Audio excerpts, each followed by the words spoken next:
In this video, I'm going to show you exact same schedule that helped me scale my agency to $131,000 a month. I see so much bullshit online about the perfect morning routines and habits, but I'm telling you right now, most of your gurus online spending their time on bullshit that doesn't make them any money. So I made all of those mistakes that you guys probably doing right now. I did perfect morning routines. I focused on the stuff that are not making me money.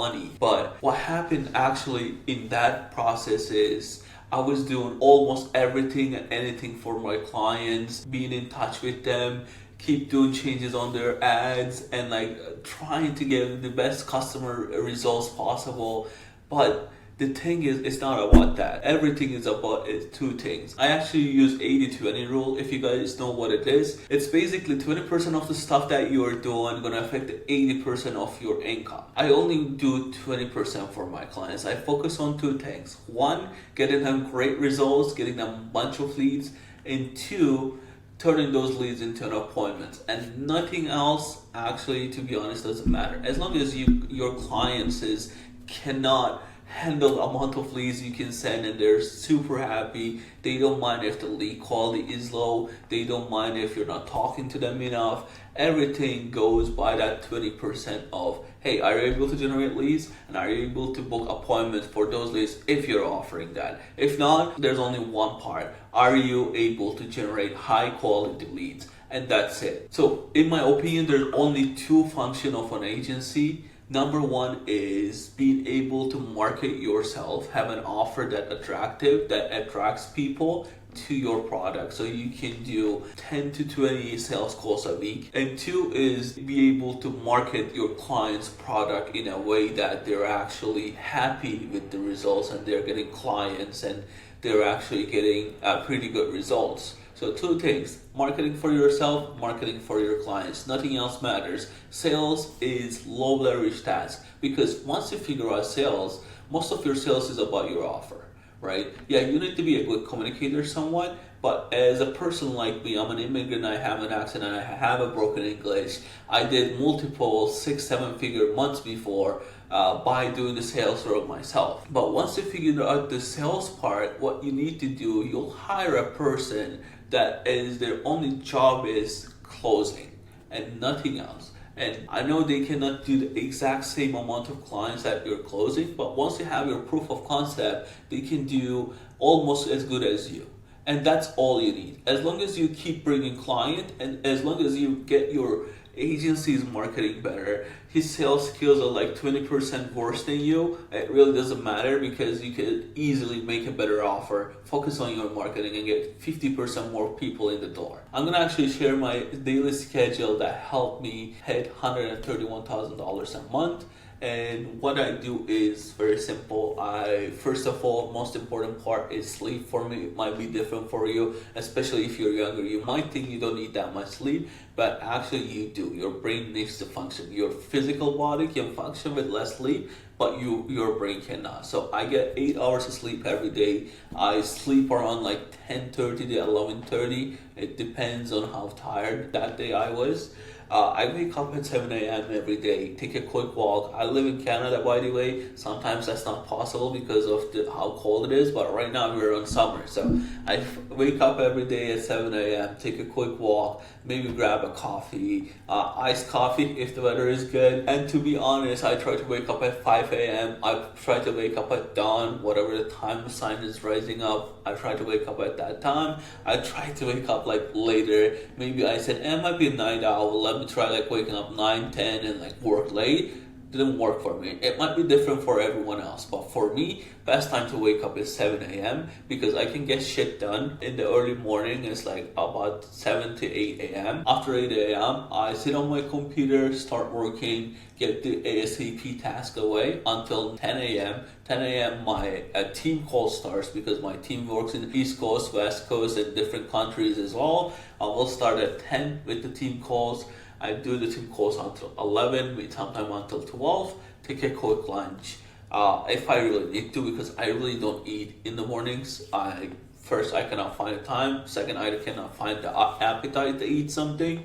And then after, I would say 12 to 2 is a time that I'm really doing anything and everything, trying to help the team, what's going on, get them on the right track. But before going too deep on what my day look like, I want to explain what I'm doing between 8 to 10 a.m. before everything starts. First thing I do that I check client ads and I check the messages if I get any messages from our clients. So when I check client ads, there's always something that we gotta fix, right? So first thing in the morning, I get the important stuff done, right? That's what I said. Important stuff is client ads. I check the client ads, see how they're doing. Most of the time, you don't even have to check daily, but if you have 150 clients like myself, you need to check daily because you might miss some. You might not be able to check 150 accounts during 2 hours period every day. So you check like 30 accounts every day. So you'll be able to check at least 1 or 2 times during the week for each client. And I've been doing it this way since, I would say, last couple of years, because once you actually get down in the morning, check your clients ads, make sure everything working great. If nothing is working, you need to analyze what you need to fix, and then your day is way more structured. Because I structure my day early on, understanding what's going wrong with the ads and understanding what I need to do, it's way easier for me to focus on work because I gave myself tasks 8 a.m. in the morning that's saying, hey, this is what is going wrong and this is what we are fixing today. Once I'm done with all the client work and all the busy work, restructuring the ad campaigns, make sure team knows what they're gonna do. The second part is I go ahead and check my agency ads, see what we did yesterday and check day by day. I don't take action every day, but I look at it every day. My action period is 7 days. I would like to stretch that to maybe like sometimes 10 days. If my ad results are declining 2 weeks in a row on the agency ads, it's time to do a change. But usually what I do is I record or order content every other week. So we have something for my agency ads.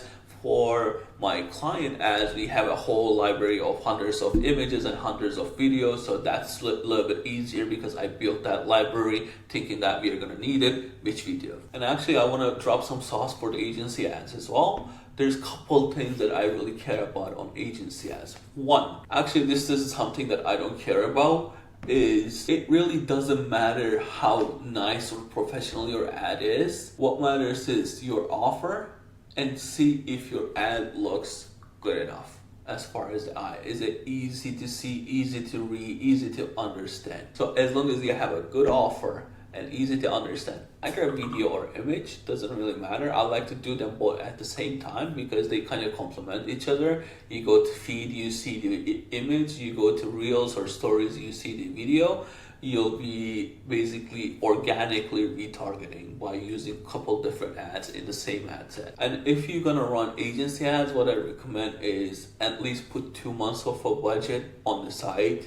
And I recommend minimum like $30 a day. Let's say $1,800. If you have $1,800 in your bank, it's the best time to run ads. I run ads even though if I know I'm not profitable, because I believe agency ads one of the best ways to get profitable fast, but you need to be able to know how to handle that traffic.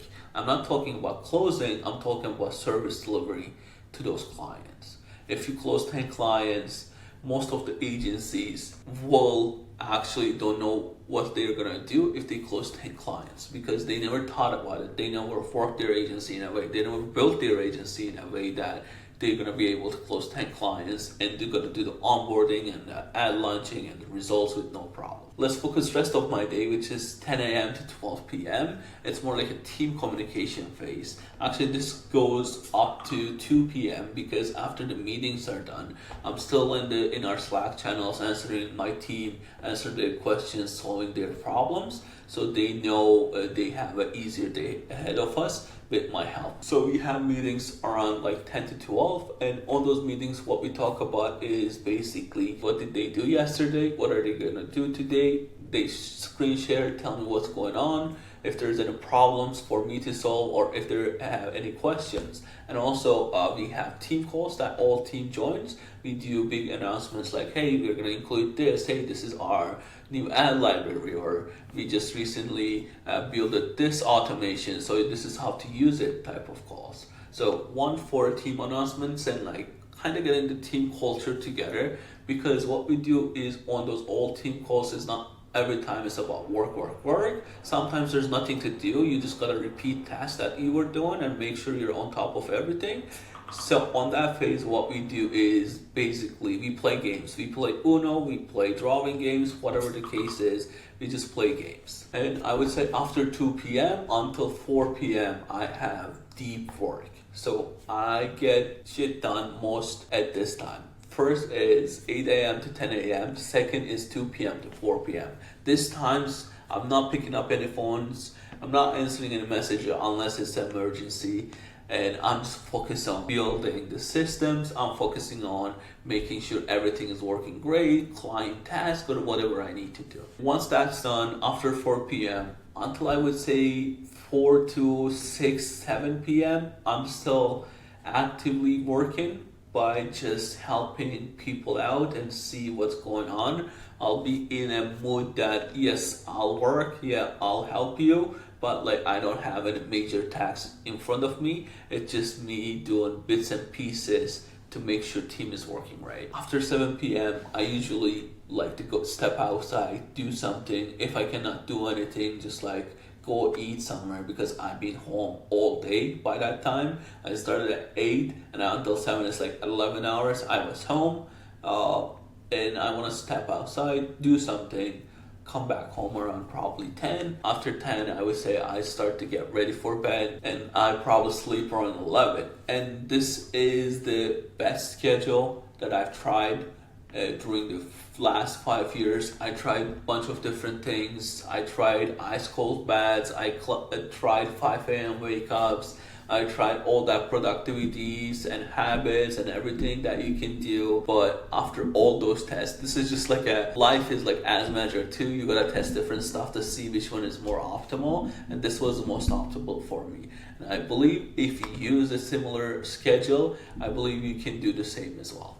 And of course, this is only my week, like weekdays, Monday to Friday. And on weekends, what I usually do, I still wake up pretty early unless I slept late on Friday or Saturday, but I still wake up pretty early. I still do the same thing: 7 a.m., go walk, come back, do some work, do busy work, 8 a.m. to 10 a.m. But after 10 a.m., I don't have any calls from clients, I don't have calls with the team. That's the time that I wind down a little bit and I don't do too much. On the weekends, to be honest, I focus on having fun and building systems or building stuff that I cannot usually build because I don't have enough time for it. And I like to stay at least one day of the weekend to be completely empty. So that meaning I don't do anything. Even though like whatever the task it is, whatever the stuff that I need to done, I don't open my computer at least a minimum of 1 day a week.